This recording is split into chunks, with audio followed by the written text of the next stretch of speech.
Pizza दीवार। मूले गांव के गांव में कृष्णा कहकर एक पेंट आर्टिस्ट रहता था। वो उस गांव में और बगल वाले गांव में पेंटिंग का काम करता था।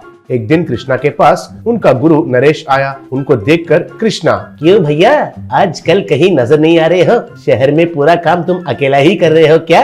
पूछा। तब नरेश, कहाँ रे, वो पिज्जा शॉप ओनर प्यारे ने मुझे धोखा दिया है। उसका काम के लिए पेंट शॉप में और बहुत जगह 3 लाख तक उधार लिया था मैंने।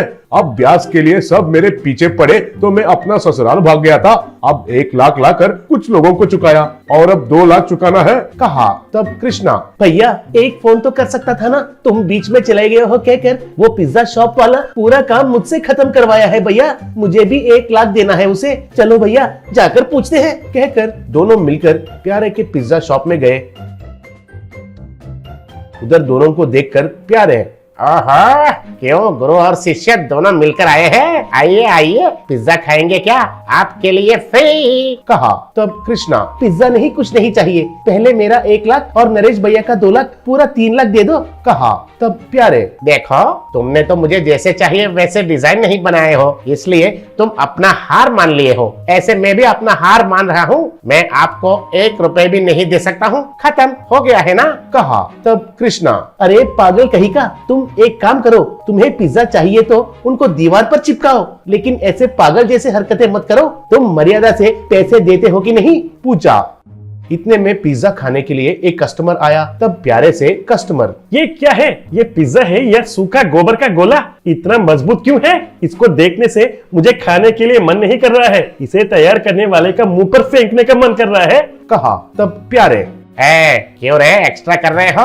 इस गांव में नए जैसे दिख रहे हो, मर्यादा से जो दिया वो खा के चले जाओ, नहीं तो तेरी चमड़ी उतार देता हूँ। इधर सब लोग मेरे आदमी हैं, अगर कुछ ज्यादा किया तो पैरों से कुचल देंगे, समझ में आया? जाओ रे जाओ, कहकर उन सबको उधर से बाहर भेज दिया।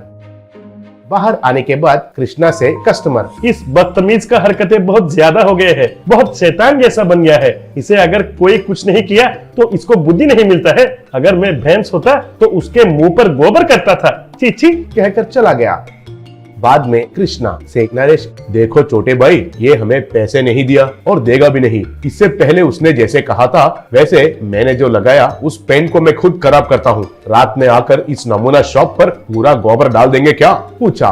उसके लिए कृष्णा ने मान लिया। उस रात को कृष्णा और नरेश मिलकर गोबर को लाकर पिज्जा शॉप पर पूरा सीमेंट, गम और गोबर तीनों मिलाकर उनसे बड़े बड़े गोले बनाकर पूरा शॉप पर लगाकर उधर से चले गए।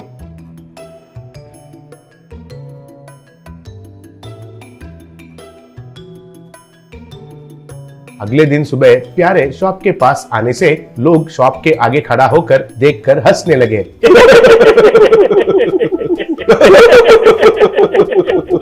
कहकर हंसने लगे। वो देखकर एक बार शॉक होकर प्यारे, बाप रे कितना काम किया है। देखो दरिंदर कहीं का, पिज्जा अच्छा नहीं लगा है तो ऐसा पूरा गोबर से भर दिया है। छी छी छी छी छी, बहुत मेहनत से बचाया पेंट के सारे पैसे तो मिट्टी में मिल गए हैं। भगवान अब कैसे?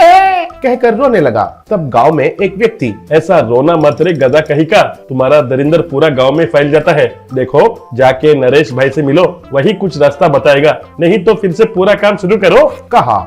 तब एक आदमी जाकर नरेश और कृष्णा को उधर लेके आया। वो सब देखकर कृष्णा नरेश तब के तब उधर के दीवार पर एक गोबर पर अच्छे से पेंट लगाए और एक सुंदर सा पिज्जा जैसा तैयार किए। ये देखकर लोग तालियां बजाए। तब प्यारे से कृष्णा, देखो सेठ, पूरा गोबर को ऐसे सेट करेंगे, लेकिन हमारा बाकी के पैसे वापस देना है और एक गोबर को 500 देना पड़ेगा, नहीं तो और किसी पेंटर को इधर कदम नहीं रखने देंगे। पूरा सेटअप को तुमको अकेला ही करना होगा, क्या कहते हो? पूछा। तब प्यारे और कुछ नहीं कर पाया और मंजूर हो गया। बाद में नरेश और कृष्णा दोनों मिलकर उन गोबर पर अच्छे से पेंट लगाकर पिज्जा जैसे तैयार किए।